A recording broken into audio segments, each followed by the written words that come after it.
आज मैं सादत हसन मंटो की कहानी जेब कतरा आप सभी के सामने प्रस्तुत करती हूँ।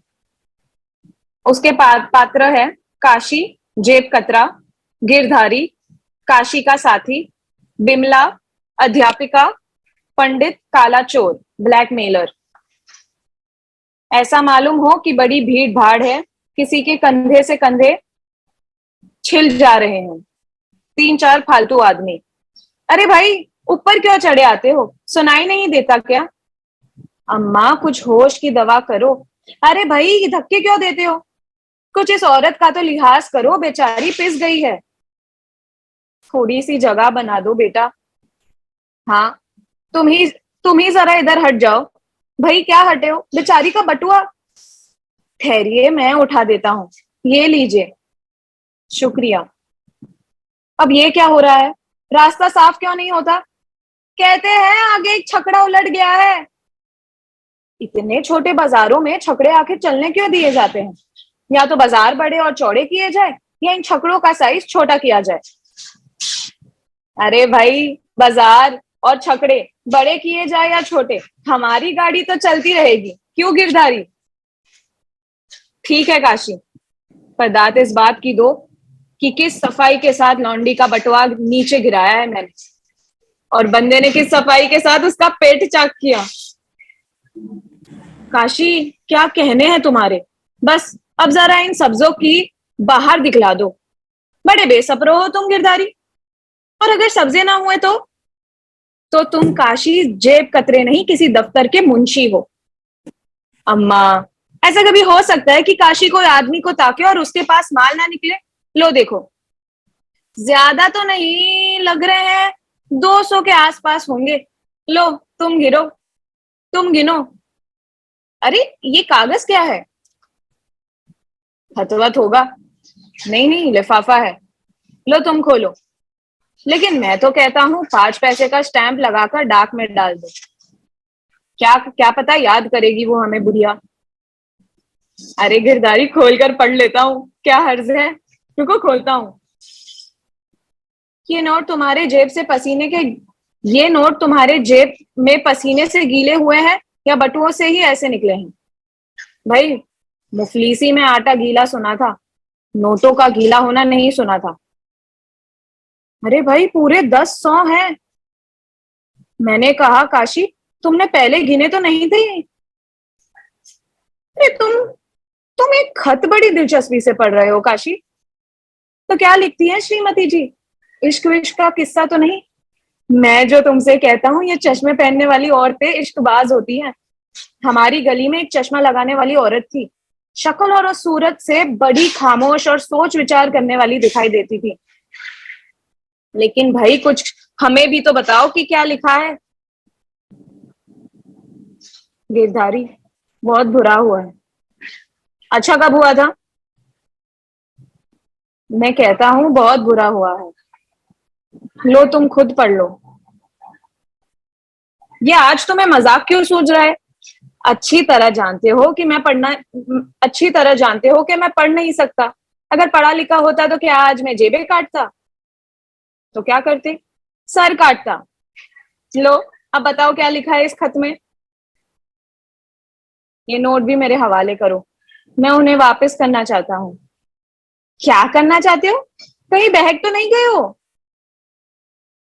उसको इन रुपयों की बहुत ज्यादा जरूरत है। हमारा काम इनके बगैर भी चल सकता है गिरदारी, मगर उस पर तो मुसीबत का पहाड़ टूट जाएगा। जरा खत फिर दिखाना मुझे। गीता का कोई श्लोक तो नहीं लिख दिया उसने? भाई, अजब बहरूपी हो तुम। अब वो कहाँ मिलेगी मुझे? कहाँ जाऊं, किधर जाऊं? कुछ समझ में नहीं आता। मैंने बहुत बुरा किया है गिरदारी। उसको रुपयों की सख्त जरूरत थी। मेरा पेशा बहुत बुरा है, पर मेरा दिल बुरा नहीं। मुझे सदमा हुआ है। भगवान जानता है मुझे। मैं बहुत दुखी हूँ। वो औरत बहुत दुखी है। तुम नहीं जानते कि वो कितनी दुखी है। मैं बड़ा अत्याचारी हूँ। अब मैं क्या करूं? काशी, एक काम करो, ये नोट मेरे हवाले करो और चिमटा हाथ में लेके साधु बन जाओ। नहीं नहीं गिरधारी, मैं एकदम बदल नहीं गया। मैं सिर्फ उस औरत के रुपए वापस करना चाहता हूँ, इसलिए कि वो बेहद दुखी है।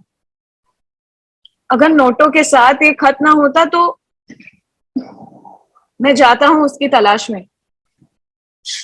अगला दृश्य। लेकिन इसमें मेरा क्या कसूर है? मुझे क्या मालूम था कि मैं बड़ा जालिम हूँ, मैं राक्षस हूँ। मैंने एक बेकस औरत को बहुत दुख पहुंचाया है। उसको ढूंढते ढूंढते मैं थक गया हूँ। जाने इस वक्त तू कहाँ होगी? अरे ये कौन गिरा? बिमला, तुमने मुझे क्यों बचाया? मुझे डूबने दिया होता। शुक्र है तुम बच गई, मगर तुमने पानी में छलांग क्यों लगाई थी? तुम तो वही औरत हो। मैंने तुम्हें पा लिया। मैंने आखिर तुम्हें पा लिया। ये लो तुम्हारे रुपए। मैं तुम्हें सुबह से ढूंढ रहा था। हाँ, अगर तुम मुझे ना मिलती तो बहुत मुमकिन है कि मैंने भी तुम्हारे लिए तुम्हारी तरह खुदकुशी का इरादा कर लिया होता। तुम ठीक हो ना? चलो तुम्हें किसी डॉक्टर के पास ले चलूं। तुम कौन हो? मैं जेब कतरा हूँ।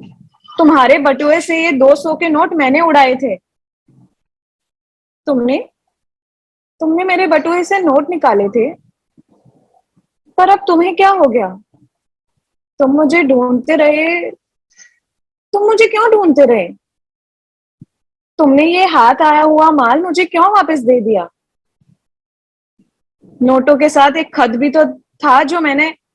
तो तो वो खत तुमने पढ़ लिया? तुम भी मेरे राज से वाकिफ हो गए।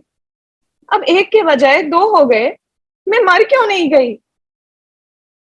मुझे तुम्हारे राज से कोई वास्ता नहीं बिमला। खत पढ़कर मुझे अफसोस हुआ कि मैंने एक ऐसी औरत से रुपए निकाले हैं जो बेहद दुखी है। तुमने 200 रुपए किस मुश्किल से जमा किए होंगे। मैं अब तुमसे क्या कहूं कि मुझे कितनी शर्मिंदगी हो रही। मुझे बहुत दुख हुआ है, शर्मसार हूं। लेकिन अब मेरा बोझ हल्का हो गया कि मैंने तुम्हें पा लिया, बचा लिया है। नहीं, मैं समझती हूँ कि जो कुछ मैंने किया ठीक था। मुझे मर जाना चाहिए। जीकर भी तो मेरा जीकर भी तो मैं मरी रहती हूँ। फिर और जीने से क्या फायदा? मैं डरती हूँ। मैं डरती हूँ कि किससे डरती हूँ? मैं डरती हूँ कि तुम भी मेरे जीवन पर काले भूत की तरह छा जाओगे। तुम भी मेरा राज को तुम भी मेरे राज का सौदा करना शुरू कर दोगे। तुम जेबें कतरना छोड़ दोगे। मेरा दिल कतरना शुरू कर दोगे। तुम जानते हो तुम जानते हो खत खत पढ़ने के बाद तुम क्या कुछ नहीं जानते। देवी, मैं जेब कतरा हूँ, लेकिन इंसान भी हूँ। मुझे तुमसे पूरी पूरी हमदर्दी है। मुझे माफ कर दो। तुम बड़ी बहादुर औरत हो, लेकिन इस बात को कितने आदमी जानते हैं? किसे मालूम है कि गर्ल्स स्कूल की एक उस्तादनी, एक कमजोर और बेबस औरत 4 वर्ष से एक राक्षस को अपना खून पिला रही, इस जुर्म की सजा में कि उसने मोहब्बत की और मां बन गई। मोहब्बत मिट गई लेकिन उसकी थकावट बाकी है। बच्ची मर गई मगर ममता अभी तक जिंदा है। ये 2 लाशें हैं जिनको अपने सीने से लगाए कुछ दिन जीना चाहती थी, लेकिन इसकी कीमत तलब की गई इसलिए कि दुनिया व्यापार पर चलती है। यहाँ दुख मुफ्त नहीं मिलते। रोग लगाओ और उसके दाम दो, ये इस दुनिया का उसूल है। औरत की एक कमजोरी 4 मंजिला मकान के मुकाबले में ज्यादा नफा देने वाली है। ये अगर किसी व्यापारी मर्द के हाथ में आ जाए तो इसे महादरमा किराया वसूल करता रहता है। तुम जानते ही हो कि मैं जानता हूं बिमला, लेकिन मैं पूछता हूं, तुमने अपनी जिंदगी में खामखा ये रोग क्यों लगा रखे हैं? तुम उससे डरती क्यों हो? तुमने किसी की चोरी नहीं की, तुमने डाका नहीं डाला। तुम्हें किस बात का डर है? मैंने चोरी नहीं की, मैंने डाका नहीं डाला, तभी तो मैं डरती हूँ। तुम दूसरों की जेब काटते हो और नहीं डरते। मैं अपनी जेब कटवाती हूँ इसलिए डरती हूँ। तुम बिमला, तुम मुझे कोसे जा रही हो। परमात्मा के लिए अब जाने दो। मैं तुमसे सच कहता हूँ कि मैं सबका सब अच्छा हूँ। एक सिर्फ मेरी उंगलियां बुरी है। मैं चाहता हूँ कि ये भी अच्छी बन जाए, मगर तुमने कभी इनको अच्छा बनाने की कोशिश ही नहीं की। अगर तुम कोशिश करो तो ये हो सकता है। क्या तुम सचमुच अच्छा बनना चाहते हो? हाँ, बेशक बनना चाहता हूँ। मैं तुम्हें अच्छा बनाऊंगी। आज ही से मैं तुम्हें सुधारने का काम शुरू कर दूंगी। मगर तुम मुझसे वादा करो कि जो कुछ मैं कहूंगी तुम मान लोगे। मैं वादा करता हूँ। अगला दृश्य। काशी, कौन?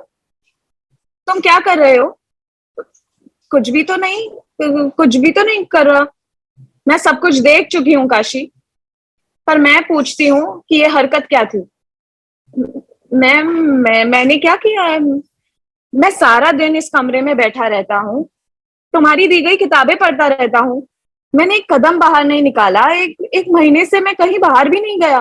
तुम्हारे सिवा किसी आदमी की शक्ल भी नहीं देखी। ये किताबें जो तुमने दी है, सबकी सब मैंने पढ़ डाली है। अब बताओ मैं क्या करूं? जो कुछ मैंने पूछा है पहले उसका जवाब दो। तुम अभी अभी क्या कर रहे थे? तुमने अपने कोट यहाँ खूंटी पर क्यों लटकाया है? तुम देख तो चुकी हो। तो ये ठीक है कि तुम हाँ, ये ठीक है। मैंने अपने कोट की जेब से सिगरेट की डबियां निकाली थी और फिर वहीं डाल दी थी। मैंने इसी तरह अपने बटुआ भी दोबारा निकाला था। मगर तुम मुझे मामलात भरी नजरों से क्यों देख रही हो? ये कोट अपना ही तो है, और इसमें जो चीजें है वो भी तो मेरी खुद की है।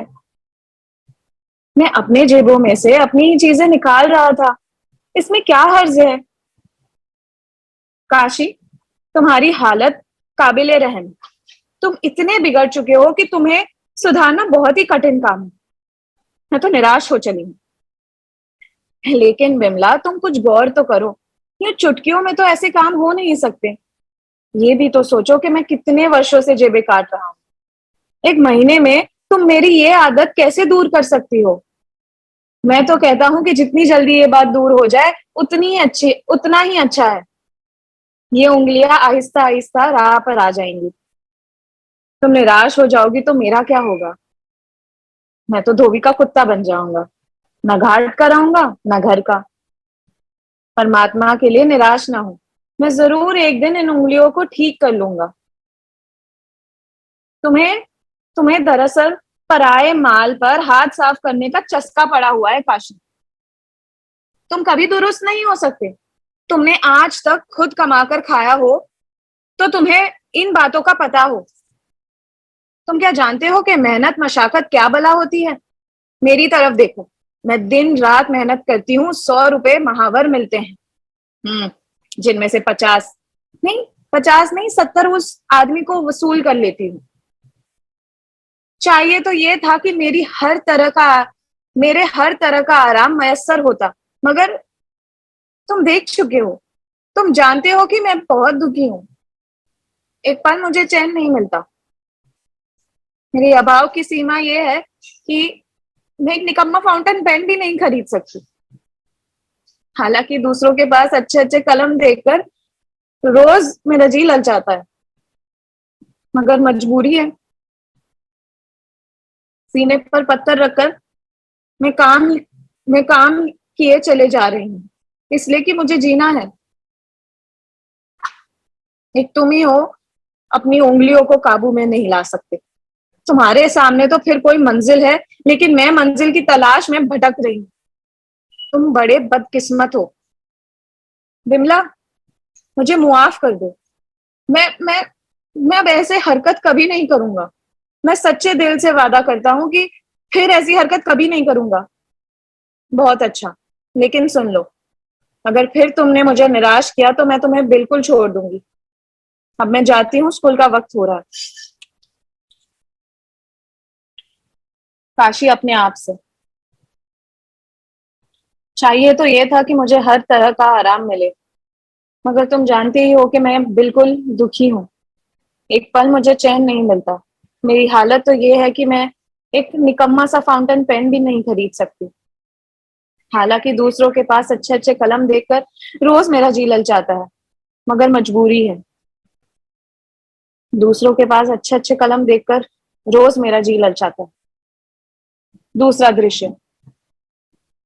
बिमला, तो कल तुमने बाजार की खूब सैर की, सारे दिन घूमते रहे। हाँ, सारा दिन घूमता रहा। अच्छा, मौसम कितना अच्छा है ना। आसमान का रंग मेरी चूड़ियों की तरह निखरा हुआ है। हाँ, चूड़ियों का रंग आसमान की तरह निखरा हुआ है। ये चूड़ियां तुम्हें पसंद आई हैं?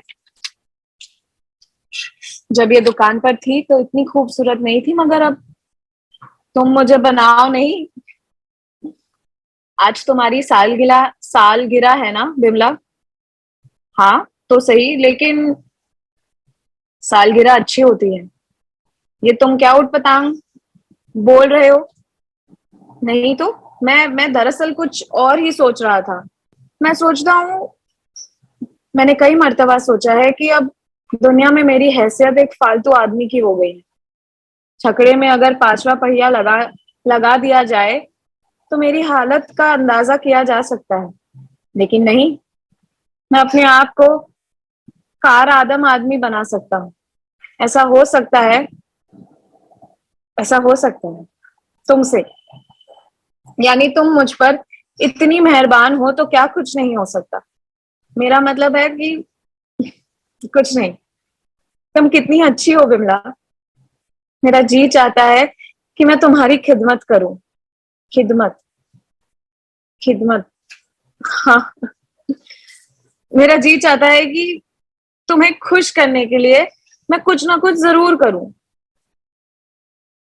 काशी, मुझे ऐसा लगता है कि तुम कोई बात मुझसे छुपा रहे हो। नहीं तो मैं कहा। देखो काशी, लड़ाई हो जाएगी। तुम झूठ बोल रहे हो। बोलो, सोच क्या रहे हो? मैं मैं तुम्हारे लिए एक तोहफा लाया हूँ। कबूल करोगी?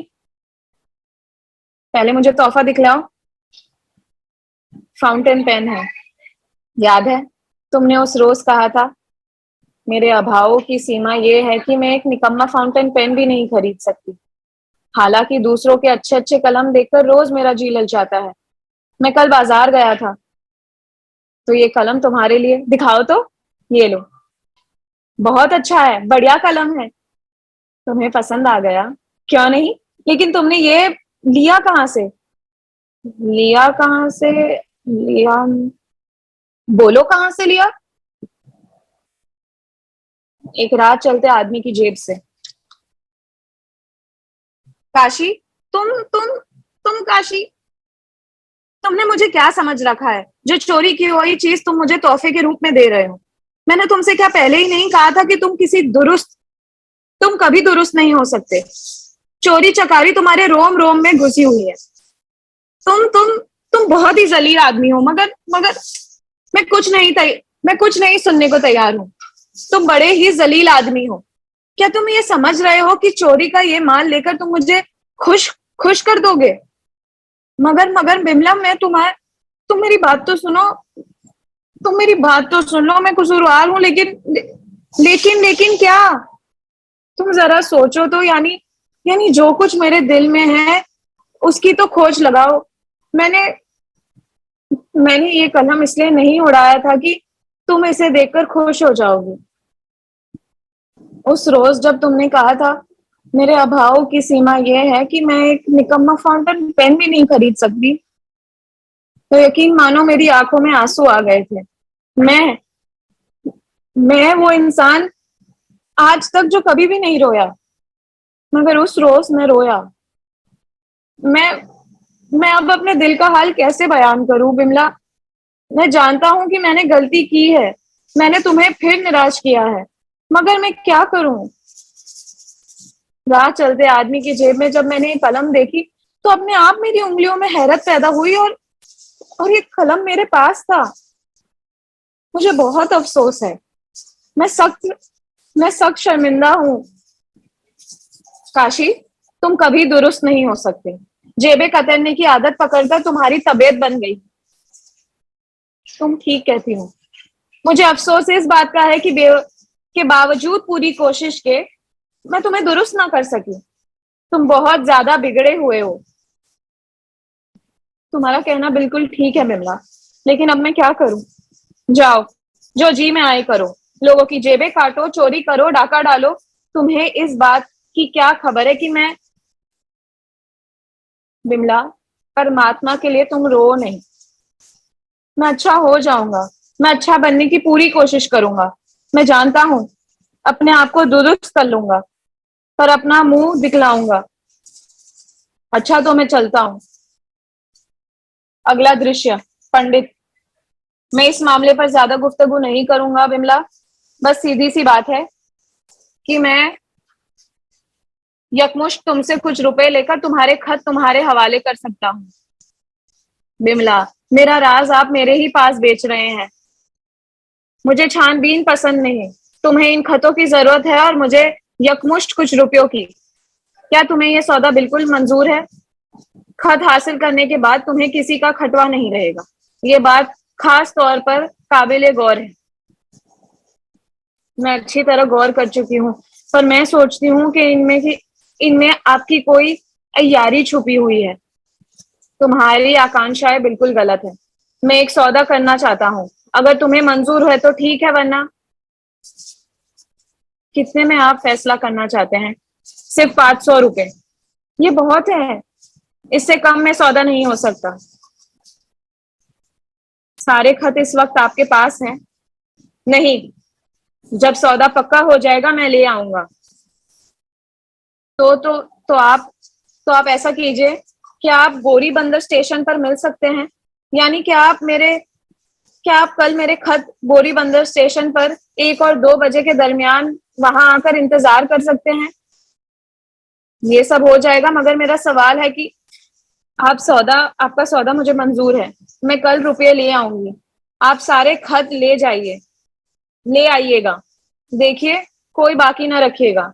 और मैं 1 और 2 बजे के दरमियान बोरीबंदर स्टेशन पर पहुंच जाऊंगी। आप खत डालने वाले लेटर बॉक्स के पास खड़े रहिएगा। मैं सीधा वहीं आ जाऊंगी। तो ये तय हो गया ना? हाँ, ये तय है। मैं वहां निश्चित समय पर पहुंच जाऊंगा। तो अब मैं जाता हूँ। कल शायद हमारी आखिरी मुलाकात होगी बिमला।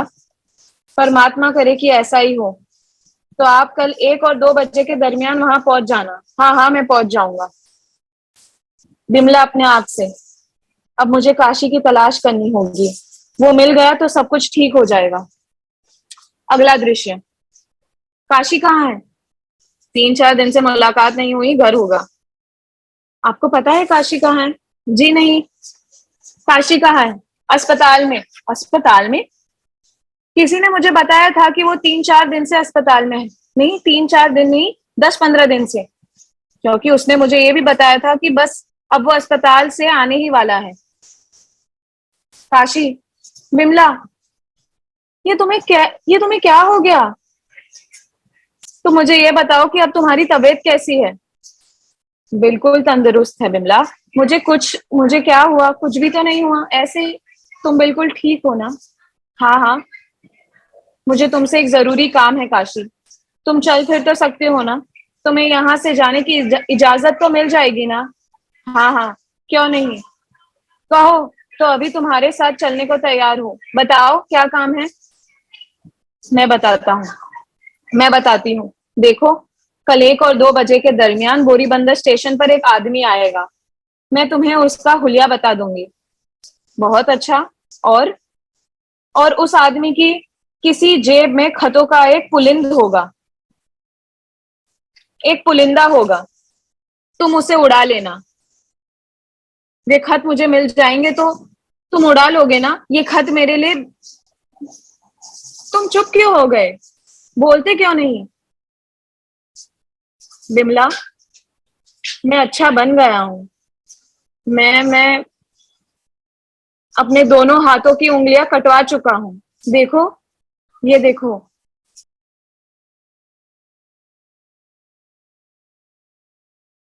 Groom Actors.